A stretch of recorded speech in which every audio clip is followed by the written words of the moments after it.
Podcasters Roundtable round 149.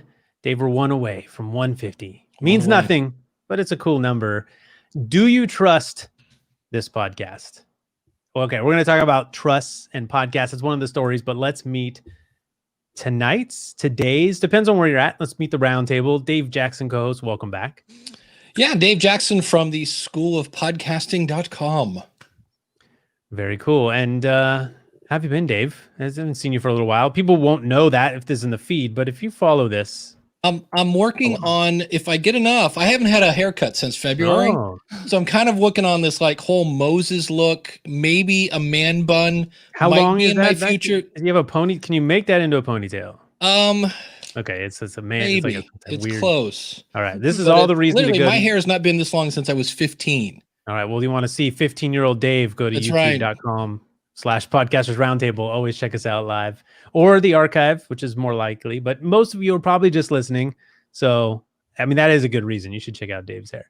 All right, welcome to your first roundtable. I hope that's right, Nikki. Yeah, that's correct. Thanks for having me on. Awesome. What's your podcast?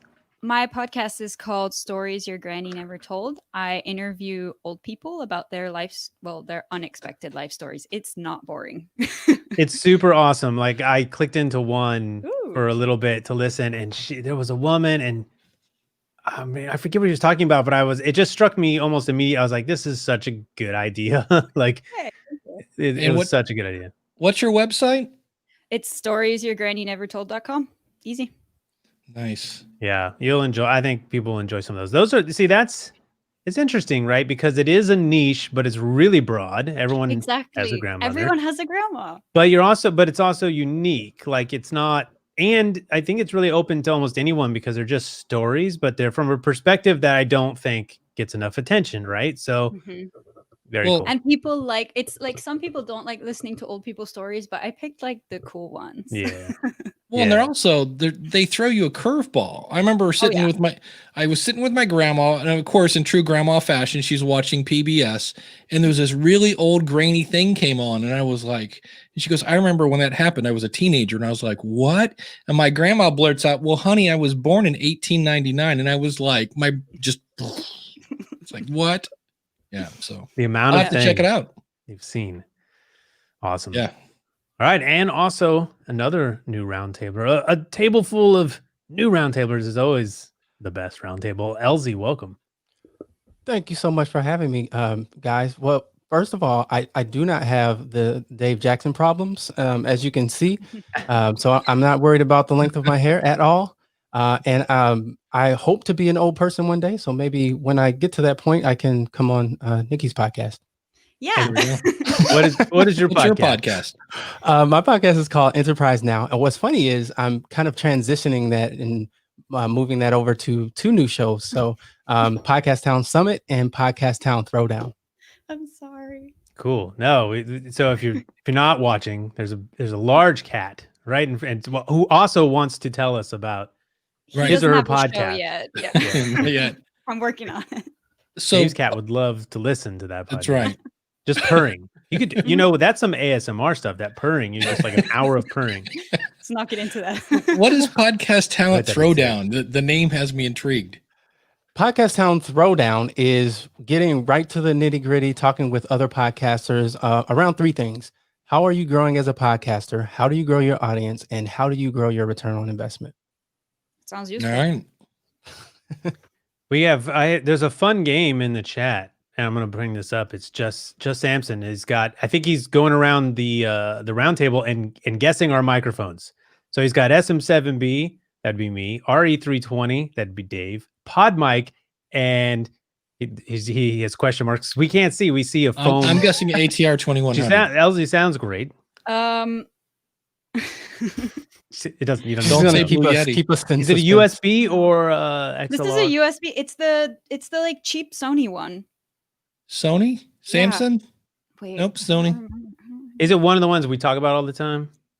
Like the one that everyone talks with about all the ATR time. 2100. ATR 2100 is very popular. Or the Samsung Q2U. It sounds good. I'm gonna Google it while you guys talk. It sounds good, so that's all that matters. Is it a Yeti?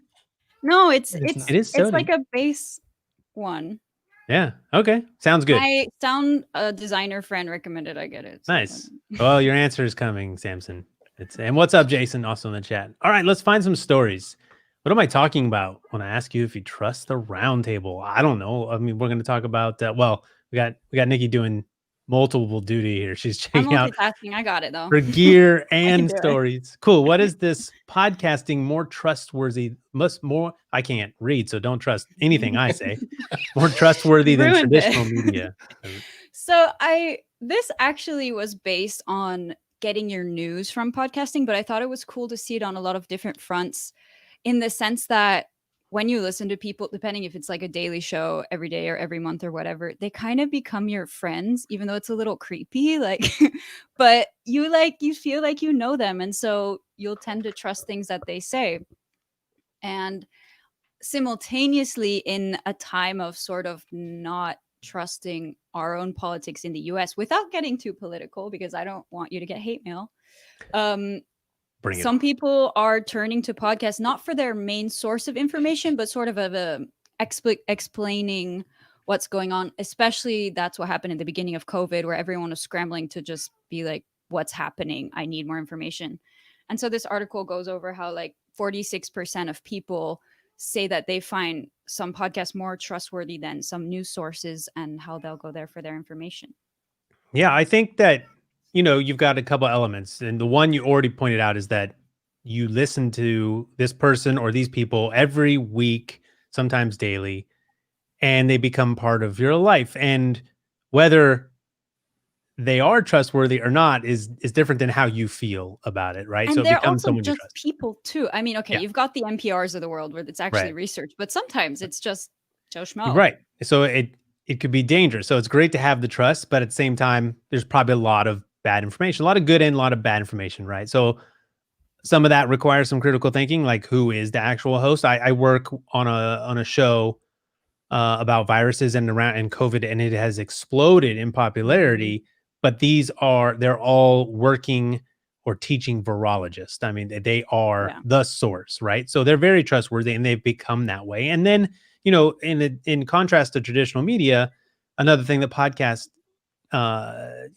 is a good question that Elzie asked Dave on Twitter today. She says, what makes a podcast indie? It's something like that. I answered it. But related to that is that a lot of podcasts don't have someone behind them either paying for it or directing the message, right? And I think that's probably one of the reasons why a lot of people will trust the podcast, because then a lot of times it's not motivated or doesn't seem to be coming from, a financial place. It just seems to come from someone who is passionately interested in their topic. I don't know, Elzie, what do you think? Do you find podcasts that you listen to trustworthy? Or, I mean, from your own perspective, I guess, whether they are or not. Yeah, for sure. I think you hit the nail on the head. Most times podcasters are very passionate about whatever subject they're talking about. And I should say, are very intentional about not only what we talk about, but what we allow to be talked about on our shows. So I definitely, all of the shows that I subscribe to, I definitely trust them and the content that they create. Yeah. I mean, trust us. So the question that I led into because of this article is, do you trust a Roundtable? Trust us about podcasting, right? I mean, if we have a guest that's an expert, a financial expert, and they're qualified, and trust them on what they say, perhaps on financial. But here, Dave, I think they can pretty much trust our opinion. Now, that can be controversial on its own, right? Everyone says, oh, you might have an agenda. Dave, you work at Lipson, so maybe you have an agenda when you give podcast information, right? Yeah, I get that. As soon as I've been there 5 years, and anytime I say anything about media hosting, people are like, oh, you're going to say that because you work for Lipson. And I'm like, eh. But two of the shows that I trust the most, one is Congressional Dish by Jen Briney, who actually used to read all the bills that went through Congress, and she's still almost sane. And then the other one is the No Agenda Show with Adam Curry and John C. Dvorak. And both those guys have extensive show notes. In fact, Jen is like, look, if I say something and you think I'm wrong, bring it. I'm not here to go who's wrong and who's right. Let's figure out what the truth is together. So it's a completely different, it's not the whole I'm right, you're wrong kind of setup, but both those shows are, and they talk about stuff that you just won't hear on regular TV, which is sad because Like they just the No Agenda just talked about how there was a reported news that this 2-month-old kid died of COVID, like 2 months old. Okay, that news story on mainstream media forgot to mention the kid was born with its like guts on the outside of its body, but somehow they also found COVID. So they're just like, oh yeah, forget the fact that the kid's intestines are on the outside of his body. We're going to call that a COVID death. And nobody's talking about that kind of stuff. And it's just, it's kind of interesting that, and that's what gets me is then you turn on the news and they're like, today on the red carpet, Kim Kardashian wore a red dress. And you're like, and that's when you throw things. And, you know, yeah, that conversation is kind of lacking the more back and forth, and podcasts have more time to do that. Whereas news, I guess, you know, they've got stuff going on. Yeah. I'd still be wary. These aren't people who necessarily, they're still not scientists in this case with the COVID. Like there is a lot of people who are dying with COVID and it's not always the primary cause, but then there are factors of if they didn't have COVID, would it have exacerbated the condition they actually died of? So again, that begs the question, should we trust, you know, podcasts are getting all this trust, Nikki, you know, should we trust? In terms of the scientists, I just want to give them like, you know, we don't know enough yet and science is really hard. I'm a scientist, so I want to say like, you know, don't be so hard on them because it takes a really long time to find out stuff. Well, scientists will tell you that the process is not quick oftentimes, right? And so, but people want an immediate answer. So yeah, every source you need to apply critical thinking to it, you know, even if you really trust that person behind the microphone. Well, that's what drives me nuts. I love that you're a scientist because when it's scientifically proven, that's where you do a study and you did A, B, C, D, and E, and then you give it to another scientist and you go, here's what I did. And what is it? Scientific reviewed? What do they call that? Replication. Well, and so when they, and now it's just like, well, the sugar people paid for a study that said fat is bad. So everybody took fat out of their food, and what did they put in its place? You guessed it, sugar. And it's like that was not peer reviewed. When those people like pay for studies, they have to say it in the acknowledgments, so you can easily spot that. A lot of the like meat companies tend to do that. Well, and this is where we get into, you know, I do gear reviews on YouTube. There's a lot of that stuff, and you know, people are given gear, or maybe they're even paid to do a review. Like, and in a podcast, there is no, you know, they call it sort of the Wild West, and Todd would go crazy, right? But it's open, it's not regulated. So, you know, someone could be even on this show, you know, maybe just Samson and I we're in cahoots and we're really selling SM7Bs, and that was a plug, as it told me to, but they didn't, right? So you still have to be careful, because especially in a medium like this, even if you're supposed to disclose, it doesn't mean they always do. So it's just be real cautious. So I understand why podcasts are getting that trust, and you know, that's cool. It means that you have that connection with your audience, and hopefully you're using that power for good. Well, you can do like me and listen to the podcast that you trust be the one about like fart jokes, and then it's fine. By the way, my mic is a Shure PG848. Just like basically. It might be. I wonder if that's the first. So Shure's winning this round again. Not not sponsored. And I'm not sure. I'm not sure we've had that mic on here before, but it sounds good. Well, the other thing I think that podcasters do that you don't get in traditional media is you don't see the anchor of the, local news going, I remember this story is about such and such, and they get done, they go, you know what? I had an uncle that did that. And it was like, they don't share any personal knowledge. It's just the facts. So when you share a story about yourself to help illustrate a point, now you kind of get more of a connection with your audience. And I think that also leads to the trust factor. Not exactly evidence, but it does have a bonding like experience, right? You that's again why we feel like we know the podcaster, which, I think as podcasters, has anyone ever met anyone that listens to the show? And what was that experience like? Elzie, have you run into someone who listens to your show? Yeah, it was the funniest thing. I'm at a networking event and I'm talking, just, meeting people. And out of the corner of my ear, I hear a voice, and I kind of perk up and I look over and I call out the person's name, And we had never met face to face. And he hears my voice and he recognizes it. And we kind of meet in the middle. It was like this, like the movie scene where everything slows down and it focuses in. And we meet in the middle Very of the room romantic. and have this conversation just because, he was a listener of the show. So it's really cool, kind of creepy at the same time, but really cool. Yeah, I've had people recognize, well, it's not my voice, it was a name. I was standing in a group of people and then someone else said my name and the other person right next to it almost hit me like, what?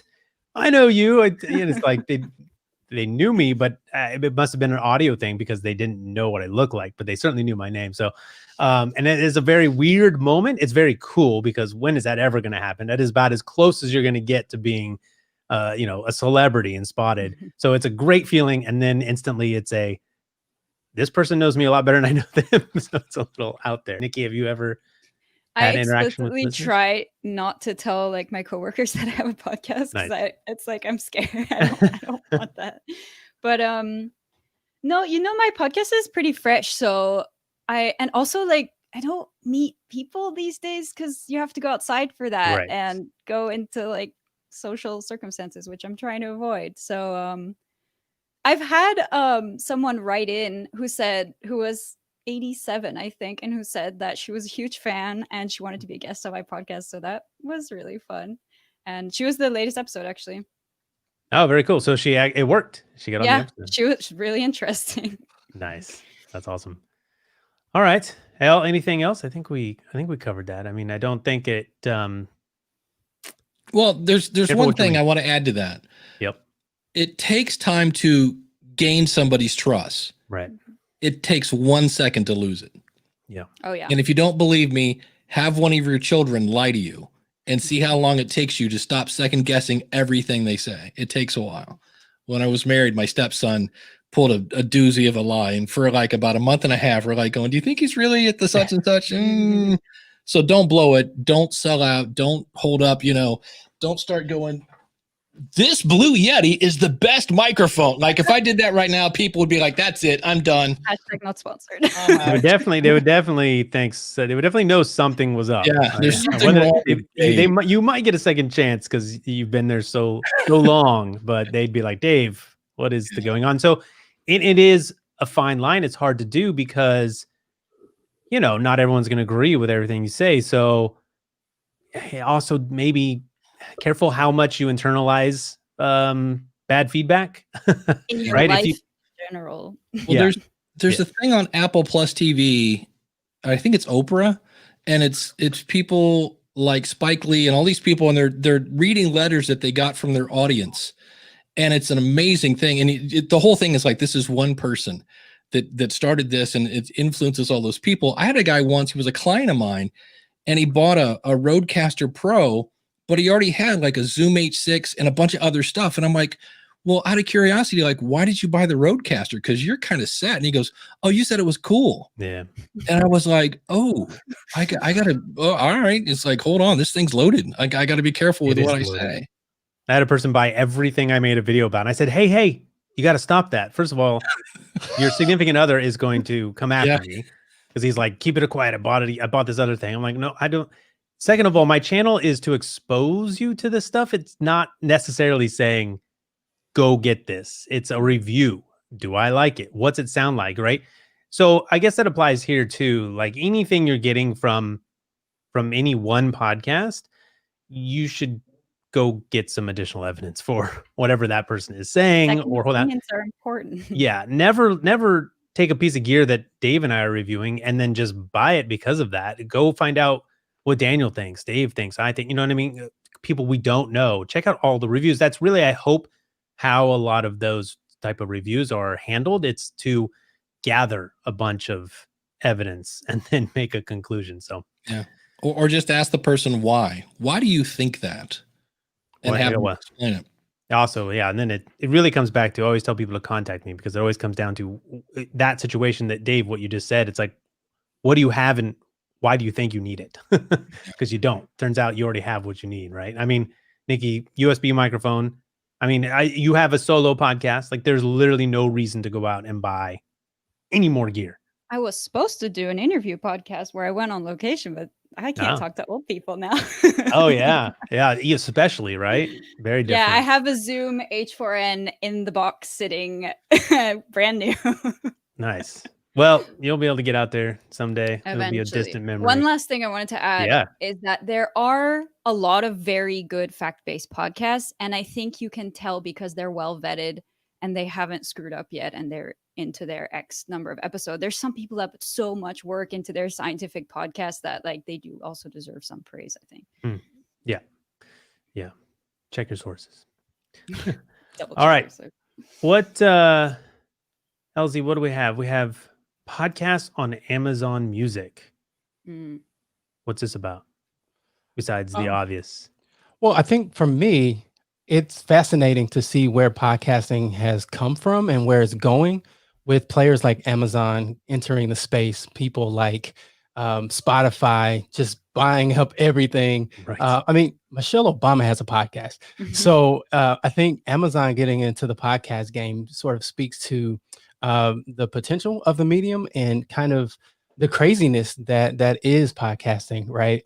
Everybody wants a piece, and where does that leave the little guy? So in my community, we are always having that conversation around, Spotify is in the game and they're huge, and now Amazon is entering in. So what does that mean for the little guy, the indie podcaster, the those of us who are not backed by these $1 million corporations? So so I like that story just because it kind of illuminates the growth potential of podcasting as a whole. Well, first of all, raise your hand if your podcast is on Amazon. All right, I got two. I just checked today because I put some of my work shows on there, and some were on and some weren't, because I got an email that's like, your podcast is on there. And this show I don't think is. I just haven't gone into in this case Dave Lipson and put it on there. But it's easy to do. Is it only through your host, or can you just go direct to Amazon and submit? You can go direct, but if you use Lipson, go to destinations, add Amazon. While you're there, you might as well add player.fm because that just got added yesterday. What that will do is give you additional stats. You'll be able to see how many people are listening on Amazon, assuming they don't have some sort of user agent or something like that. So you get that in the destination stats that way. You won't get stats at Amazon? Their whole thing is very bare bones. Yeah, now. Yeah, I mean, it'll show up as a download. I'd have to go in and see what their user agent is. Like for some reason, Ghana, which is I'm getting like 300 to 400 downloads a month from Ghana, which is this directory. India thing. Yeah. But their user agent is something like it's what DVKOL something, but that's their user agent. So I haven't gone in to check and see what Amazon. It'd be nice if it was something like Amazon Music Podcast. It'd be great, but I thought Rob said something about that. I think they did update it. It is, or even on Pod News. I saw somewhere it's very specific. That would be nice, but this will just give you more stats. And if what you don't want to do is do both. Don't put it in Libsyn and then go put it in Amazon, because then you're going to end up with your show in there twice. And to the person in the chat who asked if it's only in the US, I believe it's 4 countries. I know it's US, Germany, and 2 others. What am I? The UK, US, UK, Germany, and Japan. Yeah. There we go. Oh, very nice. I mean, unlike, something where like Spotify, where it was just US, I think when it launched. I don't know about now, but not all launch with multiple countries. So that's good. And I suspect it'll only grow. So since you brought it up, Elzie, how do you see it for the indie podcast? Or do you think do you think that these Spotify, Amazon, does it change anything for the indie podcast? Or would you consider yourself an indie podcaster? What is an indie podcaster? I'm going to throw all these questions. Yeah, I definitely consider myself an indie podcaster. I don't know if you can tell or not, but I don't have millions and millions of dollars backing me. So I think what it means long term is Amazon is going to start to create original content. I mean, why wouldn't they? And there are going to be more and more of the larger organizations that are creating original content that's going to be highly produced and pleasing to listen to. What that means for us is we have to step our game up. We have to have awesome content. We have to be laser focused on listener experience, marketing, and promoting our shows. So I don't think it's a bad thing necessarily. I think that it kind of puts indies on notice. Like, okay, this is the big guys are here now. You have to make sure that your podcast sounds amazing. both from a technical perspective and from a content perspective. So overall, I'm excited about the medium. I think it's going to continue to grow, and that's going to bring tons of opportunities for everybody.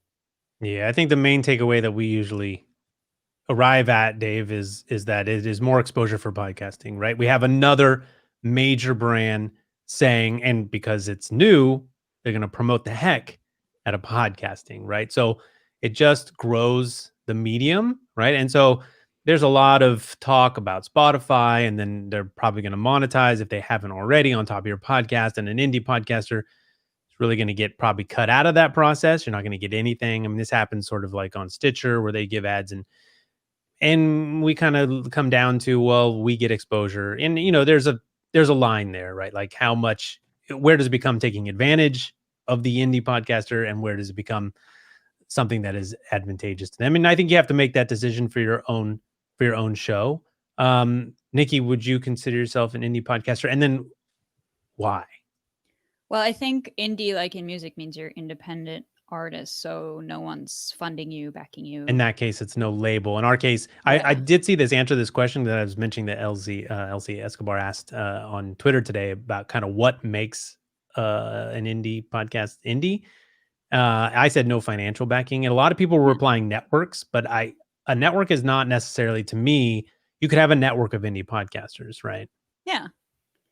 So if you're broke and you're podcasting by yourself, then you're an indie podcaster. I was also wondering if like you said, it's going to make people step up their game. Do you think that would make starting podcasts harder? As in, you got to get your audio good straight off the bat, or no one's going to listen to you. I think that's been the case for a long time. Yeah. I don't think it makes the barrier to entry is not harder. You still have Anchor. You could still pull up your phone. Anyone can, yeah. But can you compete? Can you grow an audience as well as you could when it was just a bunch of indies doing podcasting, which has never been completely that way? But I don't know. Elzie, what do you think? Yeah, I think similar to music, right? You have a ton of musicians who will just, I'm dating myself here, right? They'll put up a MySpace account with some tracks that they recorded in their basement, and they sound horrible. They didn't spend any time, with song structure, alliteration, and, actually writing a really good song. And there'll be a ton of those. There will continue to be a ton of those. But there are going to be some people who get the memo and really step it up. And what do you want from your show, right? Like it's like we talk about having to be good if you want to compete, but it's like, what are you trying to do? Like, what is your goal? Is it to reach 1 million listeners? Is it to reach 10 people? Is it to buy a new keyboard that doesn't make so much noise, Dave? Can we Patreon that or something? That's my whole point. Is I switched microphones. I good. Sound like crap right now. Yeah, okay. Yes, you can't sound like me right now and expect to grow an audience, because right now I'm using the microphone on the Logitech C920, and I will save your ears and shut up and switch back. Yes, please. Thank you, Dave. It's so bad. You're making my post-production just a nightmare. No, I'm kidding. That's Dave's. But that's a good point. Very, very well illustrated. Very educational. Choreograph that at all. That was funny. I got upset almost instantly by I got super offended by the keyboard plays. Ruining everything. Right? Like, really, Dave, what are you doing over there? The production was getting in the way of the content, which is something I always tell people. It doesn't have to be, like, again, point to Nikki's audio sounds fantastic. It's USB mic and go, right? You care about the space you're in. Have a microphone that is at least, $50, $60 will get you in a decent quality microphone. Put it in the right space and learn how to use it, which means we're all sitting relatively close to our microphone. And you're off to the races, right? And then from there on, the content can shine, and of course the content has to be great. Dave, what do you think defines an indie podcaster?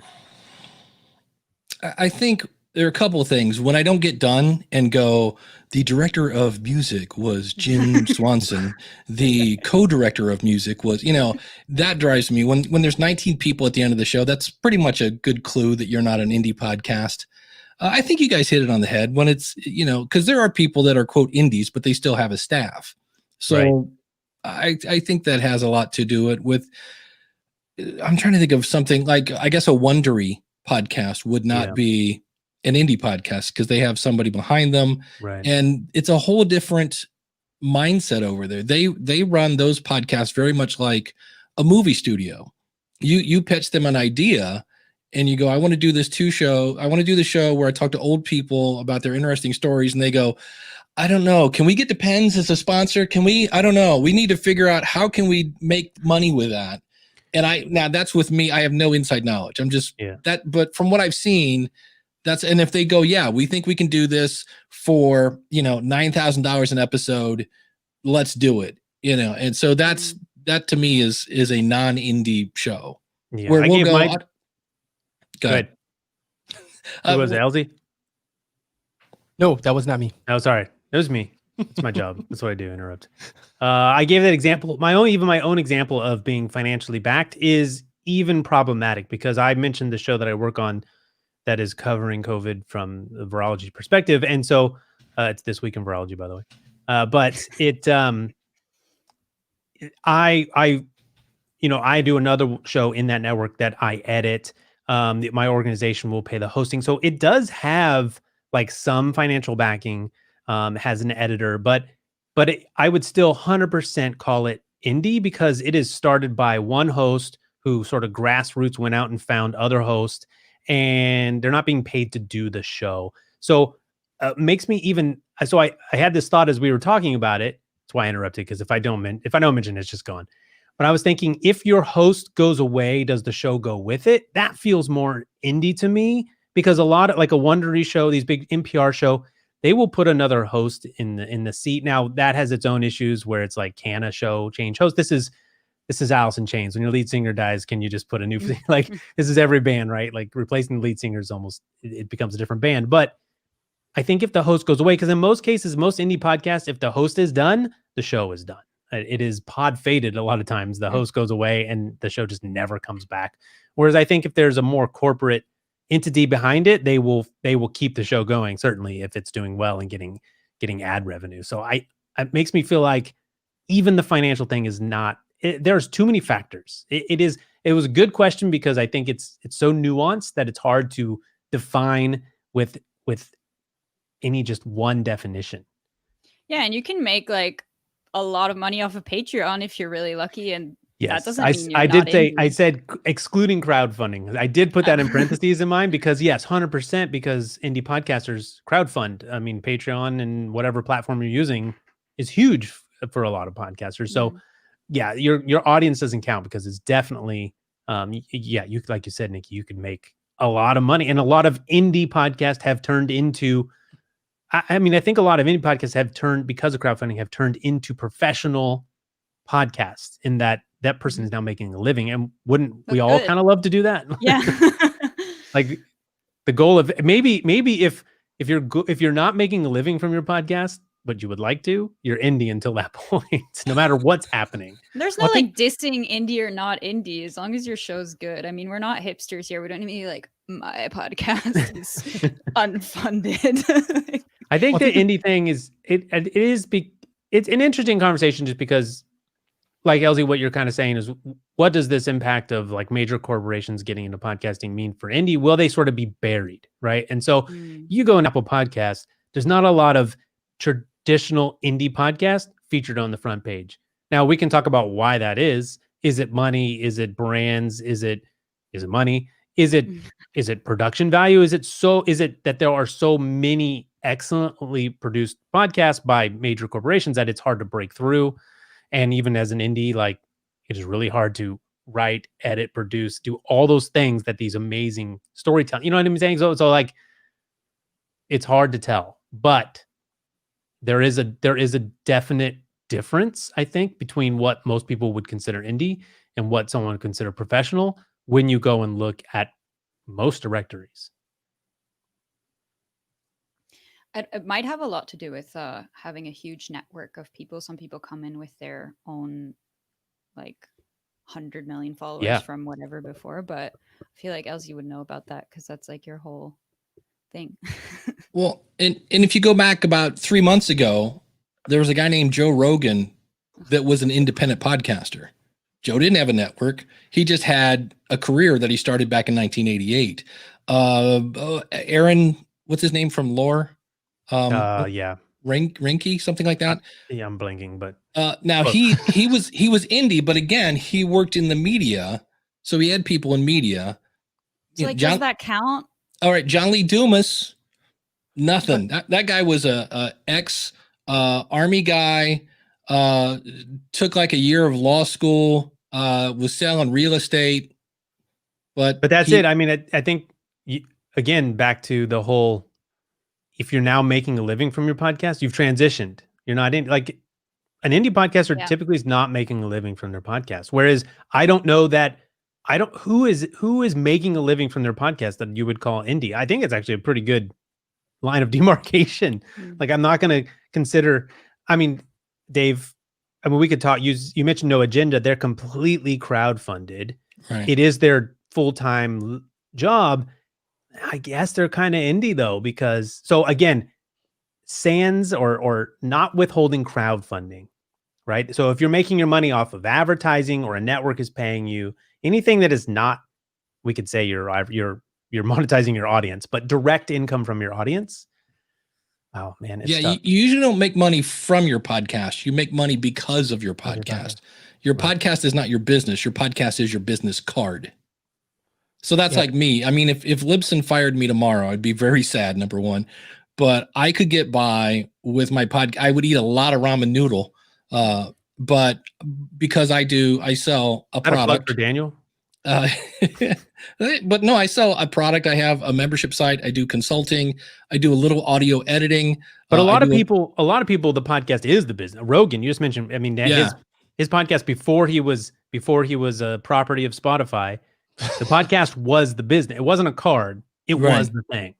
Adam had No Agenda. It is the thing. That is how they make their money. They're not selling anything. Well, they do sell probably other stuff, but he's also a comedian. Like he can go and like get paid to do a show somewhere. Yeah.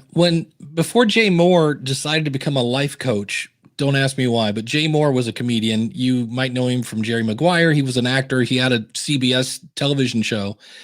But primarily he was a comedian, and he said it was weird because he went from playing clubs to theaters because of his podcast.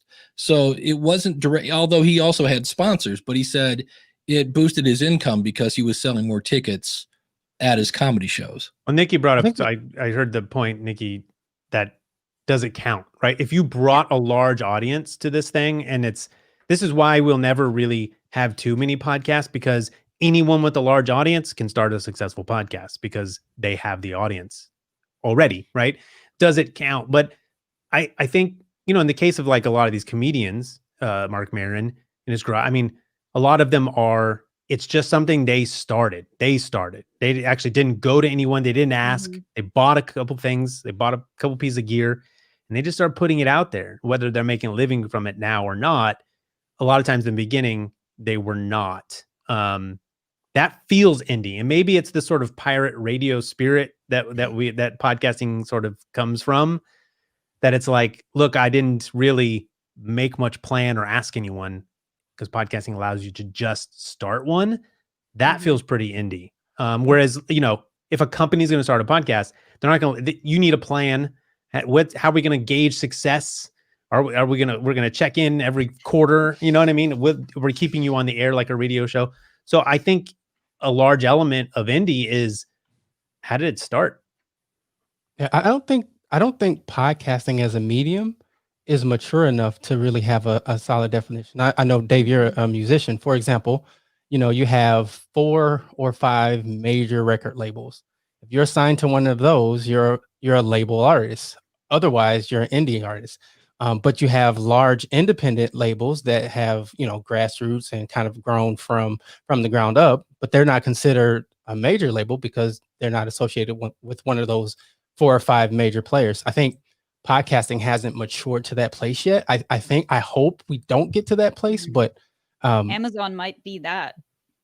Spotify is a network. They're signing people like all these big Pandora, Spotify, Amazon. They all have exclusives. They're all scooping up people. They are being signed. You're being signed to a label, right? To a label, which I absolutely hate. I do not like the idea of the exclusive content. I think that's You're not a horrible for podcast. Well, I mean, Rogan is no longer a podcaster. He's not. He's Yeah. not. You're not He's a a podcaster. content creator. Yeah. He's a Spotify show. I mean, Yeah. Let's go back to Elzie's analogy though. You needed a record label for what? Because I got to get my CD in Best Buy and the music place down the street. I need distribution. In podcasting, the reason I'm a podcaster is my first piece of voicemail came from a guy in Nuremberg, Germany. And I went, "You are kidding me." And I was like, "Give me the flag." Boom, I'm putting it here. Podcasting is in. So I don't need anybody for distribution. So now, granted, as people start to wall in their gardens, the Spotify's and if that garden gets really, really popular, you're going to want to be in there. So I get that, but I'm not sure. That's the thing. As much as people talk about Spotify being this great network, they've spent a lot of money. But I don't like influential. I don't know that I've seen yet.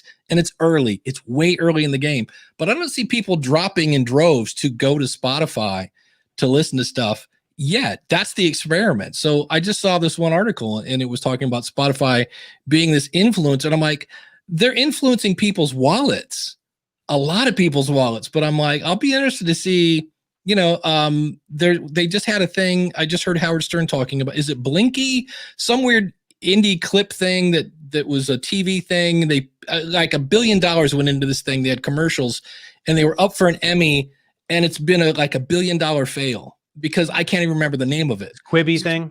Quibi, that's it. Quibi. Quibi's like a trivia. It's like a joke now. Yeah, and so it's not always like, hey, if we just throw money at it, Luminary. Anybody? Luminary. I was just gonna bring that up. I wasn't gonna mention the name. Yeah, but yeah, I let the name mentioning kind of show, my friend. When they first started, I looked at it, I saw it, and I'm like, okay, let's see how this plays out. Yeah, this has never worked. It's never worked, by the way.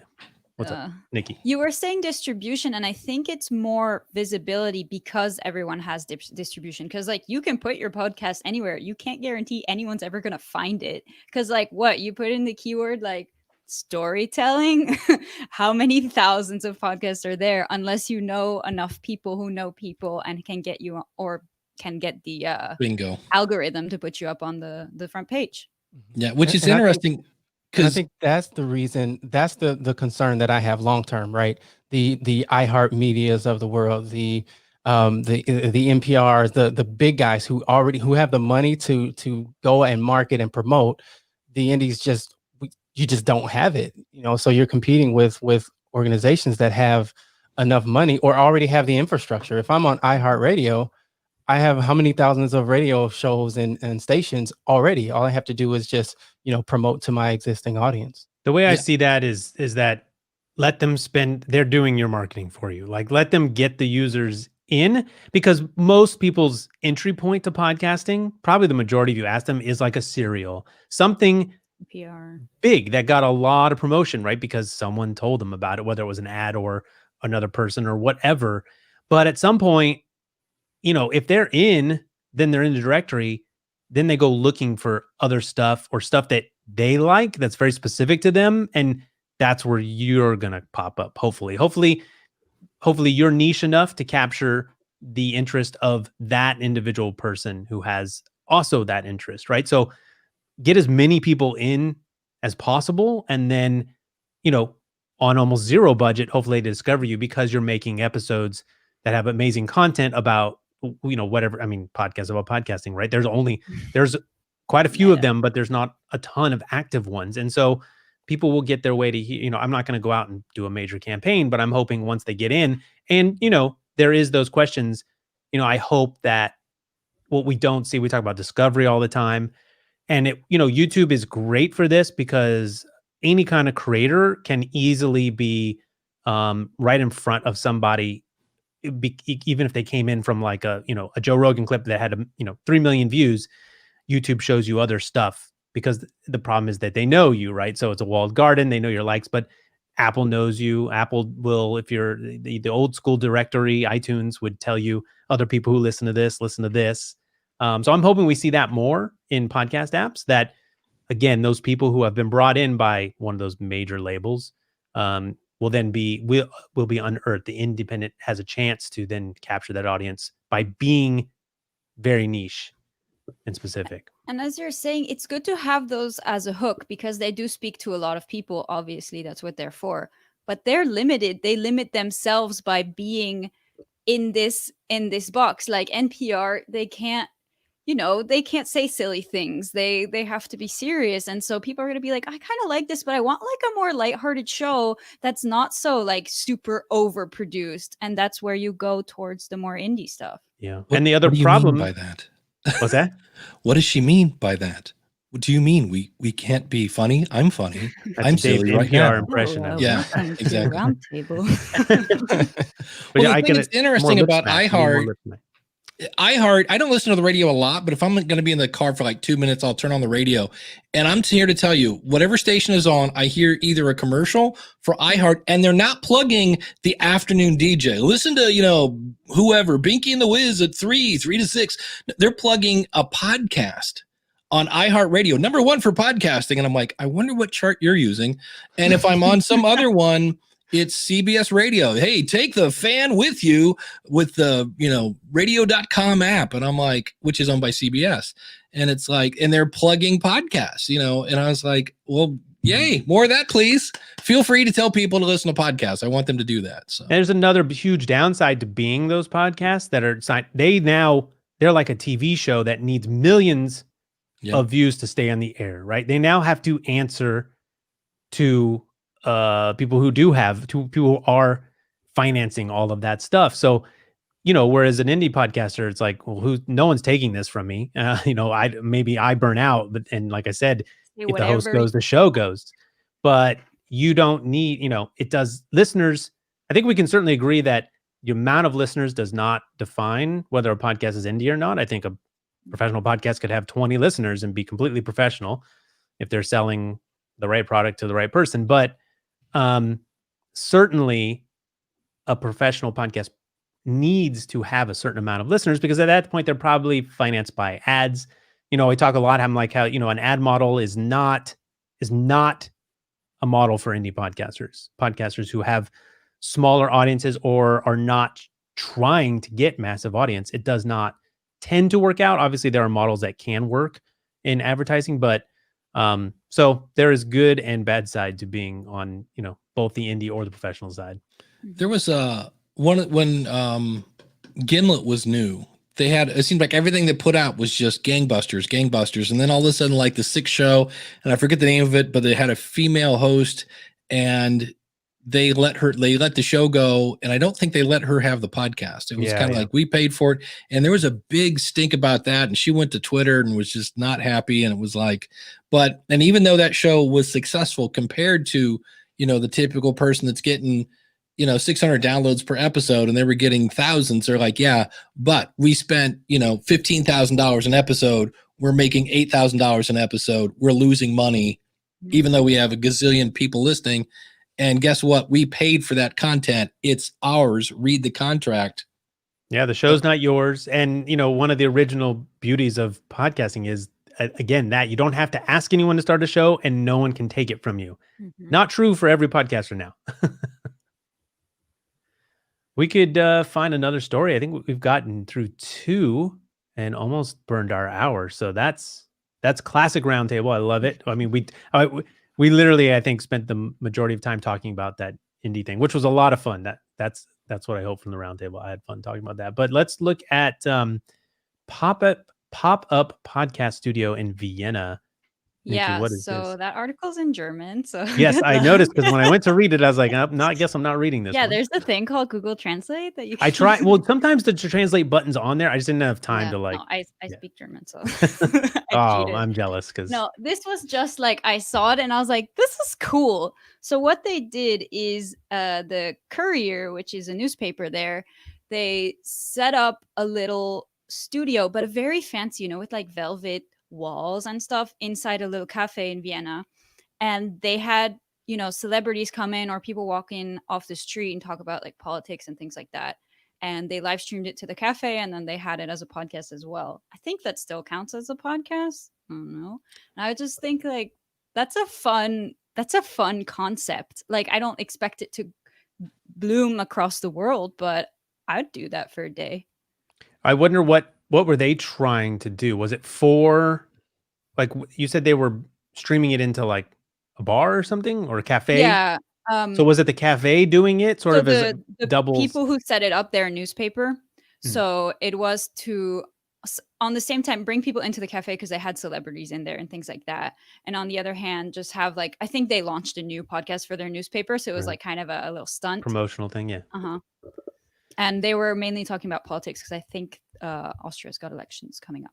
Right. Yeah. I mean, I like that someone's doing something different. Like, that's what I always hope from podcasting, is like to see creativity, because it is, again, like, do what you want type thing. Right. So, you know, we see pop-up shops and all that stuff. Like, why not pop-up podcast booths, right? We do we can do pop-up roundtable. We just pop up in a city.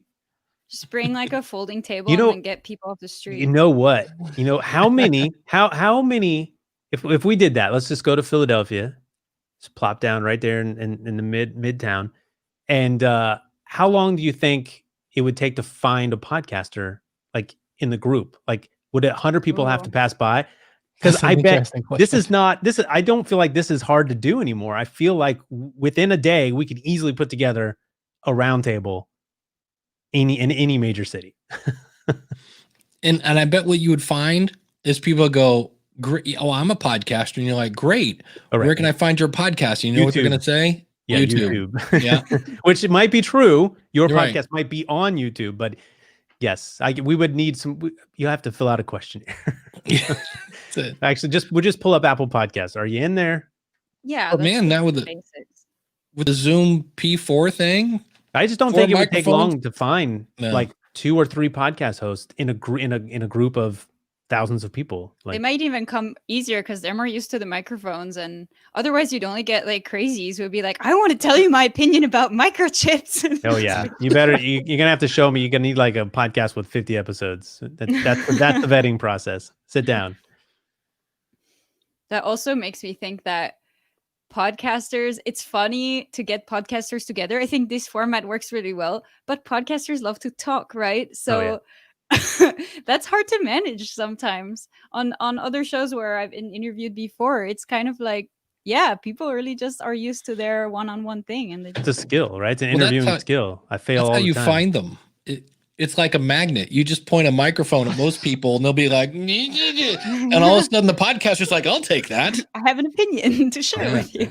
I used to do a podcast for a local music thing they did. And I thought this will be great. We'll go down to the event. People have had a few adult beverages. They'll be happy to talk on a microphone, and I'll ask them if they're having a good time, and we'll get some ambiance of the music and stuff. And no, nobody wanted to be like, hey, you having a good time tonight? And I'd be like, great. And I'm like, I'm doing a podcast about it. And I would pull out the microphone and they would just run, like scattered like roaches, man. It was like, no, do not want to go in a butt. Like that guy, I'm so bad with names, but you know the guy, he goes on the street and then he like puts a microphone in someone's, what's his name? Johnny? Yeah, I know you're talking about something. too. Like, that's terrifying. He'll be like, what's your name? And everyone's like, I don't know. Yeah. I think in 2020 though, finding podcasters, we don't get the answer, so you can't be wrong. 1 out of every, I really feel like it's low. Like, I feel like 1 out of every 1%. couple hundred people would be like, I have a podcast. Yeah. Well, there's in America, in a big city, maybe it's higher. Yeah. I haven't checked the numbers, but is it 365,000 now active podcasts? Active, right? The difference between the amount that are in the directories, which is over 1 million. What happens to those? Do they just stay in there forever? Yes. Yeah. If it's, can we like scrub them? Well, no, no. If they're hosting, so Dave, like if their hosting is gone, their feed will break, and then Apple, we just talk about Apple, will take you out, right? Right. But the problem is when you get into free media hosts, right? Because then when you do one episode and you quit, right, it's there forever. Essentially doesn't break, and it also just doesn't go away. Creating noise and like litter. It creates a lot of podcast litter. It could be good podcast content. Litter. I'm gonna have to steal that, Dave. Yeah, that's what it is. Right, and that's the question, right, Nikki? Like, you could have done one episode that actually was super informative and valuable to somebody. Unfortunately, there's not. A lot of it's like test podcast. This And you're on? like, Right? You're like, so we've talked about that a bunch, and like it is something that probably needs to be addressed. And a lot of people worry about it. With Apple, it can be, it's this problem. You'll say, why is my podcast that is currently active not showing above another podcast in my niche that hasn't produced an episode for 8 years? Well, they have more subscribers and that episode has more download, whatever, all the factors, right? It's still someone whose podcast is not active could still be more valuable to people listening. And to be fair, if people do like seasons and they'll do like, 6 episodes in a week, in a year, and then they do it again next year, it still should be up there, because that's their format. Yeah. But I agree that they need to rework their algorithm a little bit for stuff like I don't think we ever thought a free media host would last this long, because most of them last about 2 to 3 years. And then it turns out free is not a good business model. So they go out of business. And then Spotify bought Anchor. So, because from what I heard, they were close to running out of money, and then Spotify bought them. And now we have this problem of shows don't go away. And they also are having a problem at Anchor where, because you can, and I'm going to put this in gigantic air quotes, monetize your show when you first start to the, again, 0.0001 cents per download. What they're doing is they'll grab a really popular show, they'll grab their RSS feed, put it in Anchor, so that when somebody searches for that really popular show, they find their version of it, and then they monetize it. And because Apple is letting Anchor just, oh yeah, come on in, just go ahead and list it. Now, they don't tell people that when you let Anchor list your show for you, that you lose access to additional stats, but they don't care. They're just trying to make their penny a download. And I know Rob Greenlee and Todd Cochran were talking about this. Like, somebody needs to get the attention of Apple and go, can you knock that off? Because they have this weird, like, they're the only people that are allowed to do that. Everybody else, you have to have the podcaster submit it to Apple for you. And if you're on Anchor, just goes in automatically. And I think in some cases too, like it's probably should be on Spotify to, it would serve their own needs to sort of curate their library right now. If they're now the owners of Anchor, someone needs to go in and clean up. Like, you inherited, a house that was used as a frat and is trashed. You need to go and paint the walls, make it a better podcast litter. Yeah, I brought that. People are worrying about, like, they're on Anchor and they're like, what if Anchor dies? The good thing about podcasting is you can just take all your episodes and then put them somewhere else because you made them. If you have the RSS made them feed inside Anchor, and then you just messed up, I think. Yeah, the I forget the name of the company, but there was one company that gave everybody a week, and it was the week before Christmas. And they said, hey, we're not going to make it to December 31st. Get your stuff and get out. And so everybody had a chance. But yeah, so I don't know, I don't know if I've ever heard of a podcast company that just went out of business tomorrow to where you don't have a chance to import. But there are those companies that don't have a way to redirect your feed. That's fun. So Shout Engine is one where if you're on Shout Engine and you go to move someplace else, there's no way to bring your audience with you. Ick. Be careful. Do a little due diligence when you're setting your show. And again, how much is it for Shout Engine? That's right. Free. You get what you pay for. Indeed. Let's attack. I don't know why I would say it like that. Let's approach this final story on our way out of here. How to understand podcast stats. Get it, Elzie. Yeah, so this was a loaded one. There were there's a lot in here.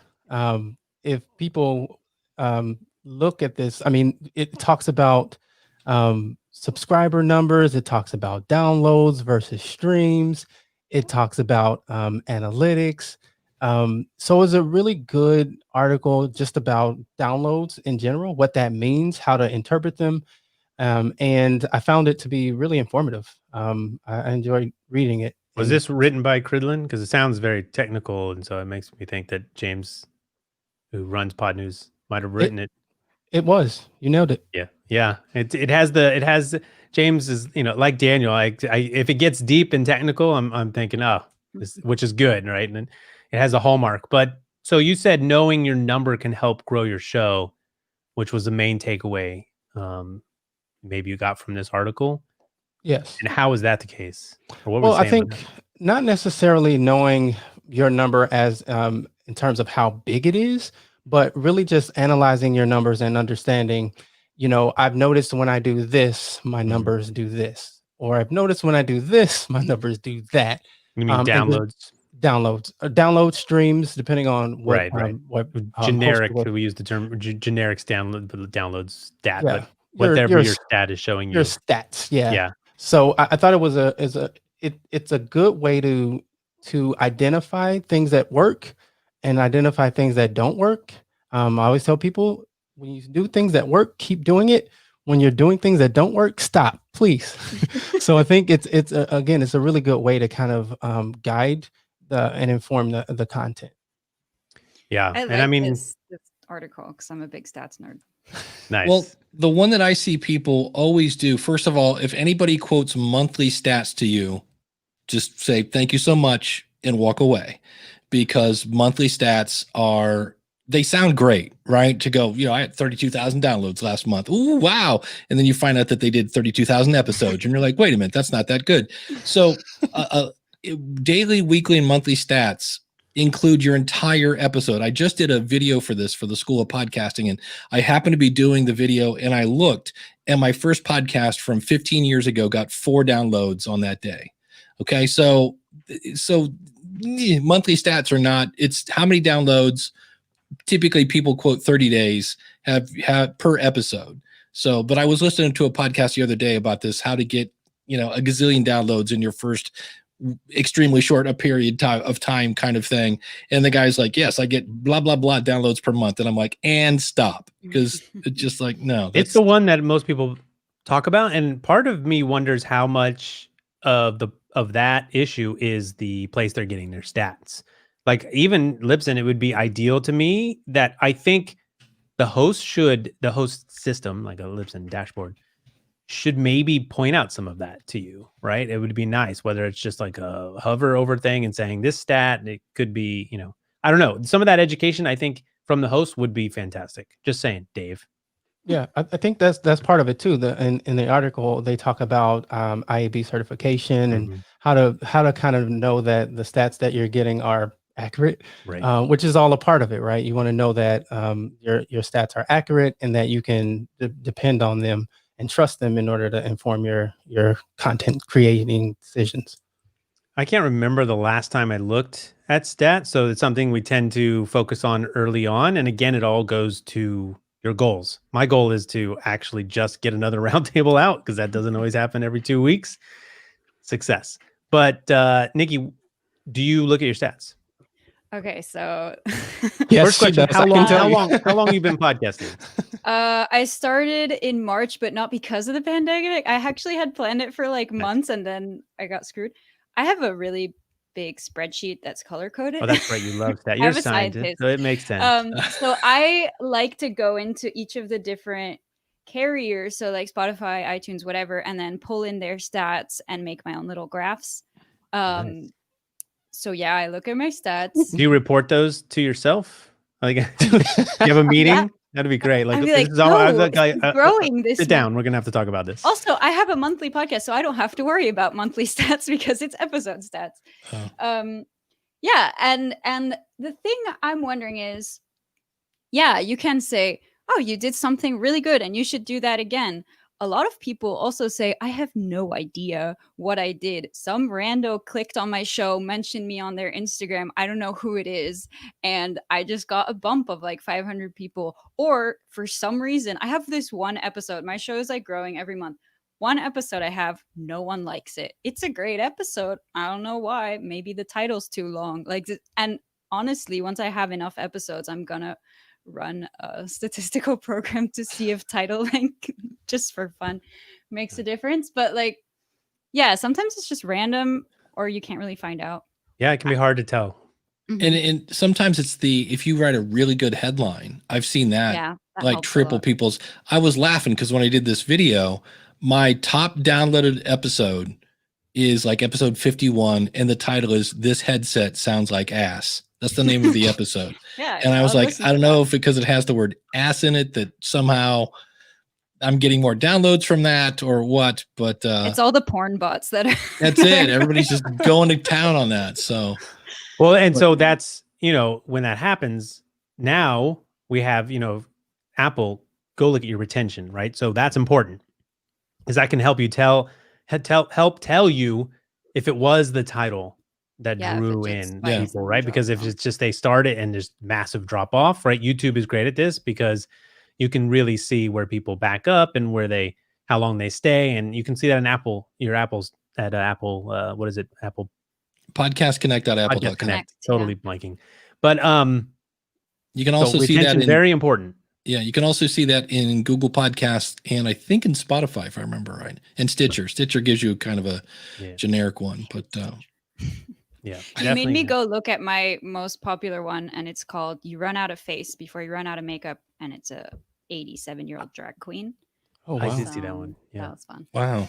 I have a show that is now since pod faded called Podcast Quick Tips, and I bet you, if I go and look at the stats, my most popular, most downloaded, most commented, most anything episode is one that Dave hosted. I had one guest says, "What does that tell you about that show?" Sell it to Dave. Sell it to Dave. Nice. Yeah. Just get a Dave sound clip and play it all the time. Just pretend he's there. That's it. Yeah. I'm just gonna have Dave interview me for my own show. Yeah, that's fine. That'll work. Elzie, do you look at your stats? I don't much because for me, my show has always been it's a business show, so it's always been a relationship builder / lead gen for me. And so the stats, although I mean they're somewhat important, I don't really care. I know that people are listening because about 80% of my current customers were either former guests of my show or somehow connected through my show. So something's working. Yeah. I mean, sometimes stats are just a motivational tool to keep you producing the next episode. It's nice to see. And that's why we look in the beginning, right? When you've published that first episode, you just refresh. You're like 5, 7, 13, and you throw a party. And the sad part is 3 of them are you. One of them is a bot. It's just like, but you get that feeling. You get the high of publishing and people listening, someone listening, and you make the next one. And so that may be the only thing you need from stats. And it's important to see too, if all of your episodes have 3 listens, then maybe you need to change something up. Or if you're constant, you need to maybe get something fresh to bring more people in, or just freaking advertise more, go talk to more people to bring them in. I just listened to an episode of True Stories on satellite radio. Kurt Loder, anybody remember him from MTV? Does this?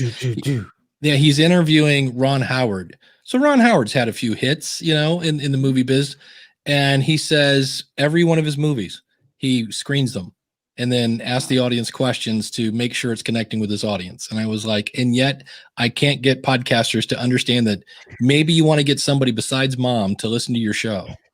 And give you some honest feedback. It's very personal, though. It is. But there's also the downside to maybe not being motivated by the bills or someone else canceling your show, because they do those because they put so much money into a movie. They got to test. They got to make sure this thing is going to work, right? And so the next podcast episode doesn't have to work for me to make another one. Yeah. So, and that's up to you. True. If you're just podcasting for yourself, who cares? Put it out there. But I have a podcast that's basically, I do it because it's cheaper than therapy. I could care less if anybody listens to it. I just need to spew and put it out into the universe. And what's weird is it's my smallest audience because it's awful. It's a horrible podcast. But people listen to that are like, when's the next episode coming on? I'm like, really?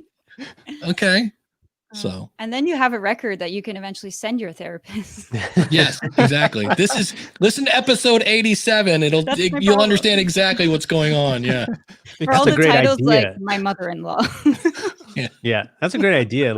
Just record it's like a vlog and then just send it off for We could start a whole service like And then the therapy. therapist Nice. sitting there like, The therapists listen to your podcast and tell you what's wrong with you. Right. But I mean, even as you said, to have people listen to it, I mean, if you go up to your friend, what if they hate it? Like, what if it's terrible? Because That's the scary part. That's But- right. Will they tell you? I hope, and will Oh, it matter? great. Will Yeah. it matter? Here's What so if they the say best. it's great and it's not? So that referenced episode that I talk about that Dave hosted on the formerly podcast Quick Tips, well, it's still available. So it's one of those shows that just sort of lives in there. But this relates to what Dave's saying, because I had him host it because I think I heard him say it on his show. And I was like, this is the best. This is my favorite podcast Quick Tip. So you got to come on and do this. And it was when you're thinking about the title of your show, right? Naming your show can be a very hard thing to do. Like, what do I call the show? And it feels like once you decide, you're stuck. You're not, but it feels that way. It feels so important, right? But Dave talked about how, like you said, don't go and ask someone who knows you, a complete stranger. Tell them the name of the show, Podcasters Roundtable, and just say, what do you think that's about? And it's fascinating to have people with no knowledge tell you what they think it's about. And that is a good, that could be a good way to decide on a name, right? If it's ideally, you can name your podcast anything you want, and based on your goals, it might matter or not. But it is nice when you can glance at a title and be like, I kind of know what I'm going to get out of that, and that will get you more listens when people know what the heck they're going to get. I have to admit, I told someone my podcast name once, Stories Your Granny Never Told, and they thought it was like a raunchy podcast. It does. It has like, because no. it has that like, this is Never a secret. told. It's more Yeah. like punching Stories that your Nazis granny never than told. like naked grannies. That'd be really weird. Oh, Also, I'd get kicked off Wow. of Apple, definitely. Oh, you would be surprised at the things that are in Apple. That's true. Never mind. Yeah. How did how did you settle on that name? How did I? It just came to me. Yeah, you're like, I'm just gonna name it, and then you're like, oh, I got to get the URL. That's kind of long. But Yeah. did you think about No doing an one had it. acronym to make it easy, or do you I just have like? an acronym that I throw around. I think my Twitter is Granny Stories because it was too long. But I tried to keep everything consistent. That- So Yeah. that it's easy to find. That's a tricky thing. And his granny, I would spell it GRANNY. Mhm. Yeah. See, I'm Yeah. hoping nobody's doing an IE here. I'm like, no, that's The only you thing should is that get the register. like the old people who are on the show, they keep forgetting the name because they're old. nice. But surprisingly, they're good at technology. Like everyone I've done, most of them have been over Zoom, and they've all figured it out. So, it's Well, pretty 70 is all the new Zoom 50. pros now. That's the beautiful thing. Yeah. So That's right. As we both barrel towards old age, I feel like it's totally fine. promoting the heck out of this old age thing. I'll have you guys Um, on soon. Don't worry. Elzie, how did you come up with the name of your show? For me, it was an extension of my business, and so it was kind of easy. But the two new shows, Podcast Town Summit, because I wanted it to give people the feeling of this is a gathering of bright business minds. So I thought Podcast Summit that told that story, and then for Podcast Town Throwdown, I thought that was really catchy. It kind of grabs you and intrigues you and makes you wonder. I wonder what that show's about. They're about to throw down. So Worked on Dave. Yeah. So that's kind of how I came up with those two names. I didn't consider SEO or any of those things. I just wanted to pick names that were catchy and told the story of what the show was about. Dave, how did you name your 57th podcast? 57th. I just renamed one. I had Weekly Web Tools. Yeah. Pretty obvious what that was. It went away for 3 years, and I started finding more web tools because that was the problem. I reviewed everything on the internet. And so I didn't want to call it Weekly Web Tools because it's not going to be weekly. So I changed it to Web Tools Radio because that was the domain that was available. Oh Yeah. my God. Wait, is it .radio? No, webtoolsradio.com. Okay. Because they And do have so- .radio, don't they? I think there's a .radio. Yeah, there probably is. You gotta I'm go trying buy to that. think. New to Cooking was another new show. I did, I think, all of 4 episodes before I got tired of cooking and was like, all right, I guess that's the end of this show. Your quarantine Next, project. Yeah.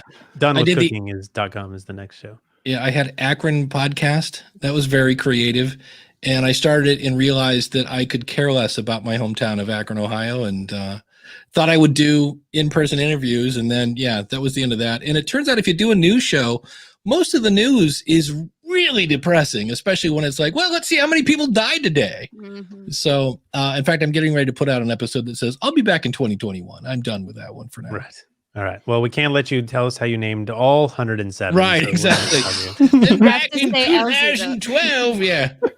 He's bought Elzie, I have three- to say your podcast name made me want to say, who runs Podcast Town? Nice. I'll have to use that. Yeah. Elzie, man, he's the mayor of Podcast Town. The mayor. Master Blaster. Right. Awesome. Well, I had fun. So hopefully everyone did. We are going to get out of here, but let us know. Once again, remind us where your podcast is. And if you have anything else to add, feel free to jump in. But other than that, thanks so much, Nikki, for joining us. Yep. Thank you for having me. This was actually really cool. I learned some stuff. So I'm at Stories Your Granny Never Told NY .com, Instagram, Twitter, Facebook. Easy to find. I had a glitch in my internet, which will be in the audio. So the URL was what? StoriesYourGrannyNeverTold.com. Awesome. I think you're going to have a few listeners from this one because it is Yay. interesting for sure. You'll definitely find a story in there entertaining. Yeah, I think the trick with your podcast is to like get people to listen because then Yeah. it's a story and then you're hooked, right? You're like, oh, I got to figure They out where this. know that it's going to be, because everyone's like, oh, my grandma has a great story. I'm like, I know. Get her on the podcast. The guest pool is just massive. Mm-hmm. Well, Awesome. All right. thanks, Mom. Elzie, it's small. Elzie, thank you so much for joining us. Not a problem. Thank you so much for having me. It was a pleasure being on and meeting the other podcasters. And then what is the URL? Podcasttown.net. All right. So that has several podcasts under it. Yes. How many? 2. And Oh. but what's weird is those aren't here yet, but they're coming very, Yeah. very soon. Cool. Suspense. Well, who knows what happens. You start one, you start another. Although I'm not going to tell you to do it anymore, Dave. So it's just create an addiction. It's a big problem. Contributing to the litter. That's right. The litter. Yes.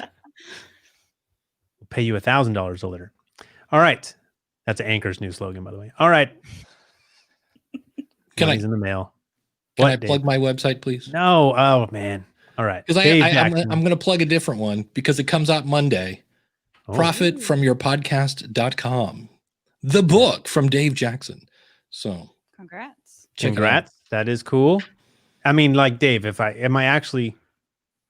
going to make any money if I read that book?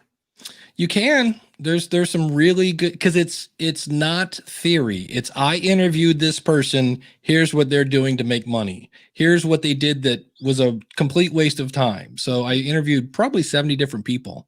Oh, so it's a And- bunch of almost like case studies then.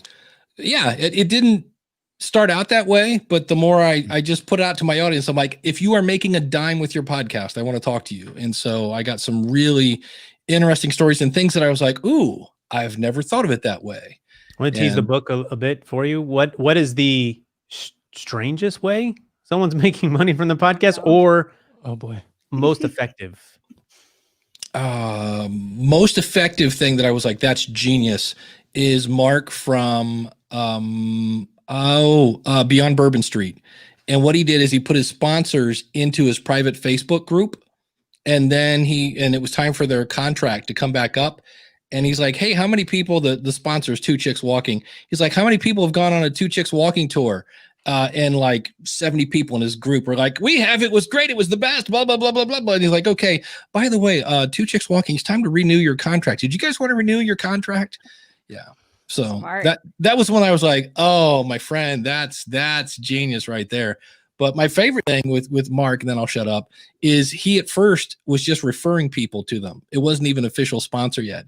And they came to him and said, this pod thing you're doing, whatever it is, you've tripled our business. And he went, oh, we should probably talk about making you a sponsor. So it's stuff like that I just go, Nice. yeah, that was cool. Right. And that is take this idea, you can. It's not guaranteed. Nothing's a guarantee. But I think that it would be very helpful for a lot of people who don't know where to go. So it sounds like to me, it gives people a lot of options, because I think you really don't know where to go. It's like, oh, should I join a network? Do I take ads? You know what I mean? It's like, and oftentimes those are the worst way to monetize. Back to That's the indie right. podcaster thing, right? So a whole book of ideas and hopefully in some more creative ways that are going to be probably far more effective. That's right. Chapter 14. Should I Use join a the network? affiliate code Ray20 on checkout. It's not a real code. Dave, please No. create that for me. All right. Podcastersroundtable.com, youtube.com/podcastersroundtable. We will see you for the big 150th episode. We call them rounds. I don't have any. I don't know what's going to happen. That's it. That's about as good as it's going to get. So, 150 rounds. This episode brought to you by Dave's book. All right, that's it. We've derailed, which means it's time to go. Wave goodbye. It's been so much fun. See you, everybody.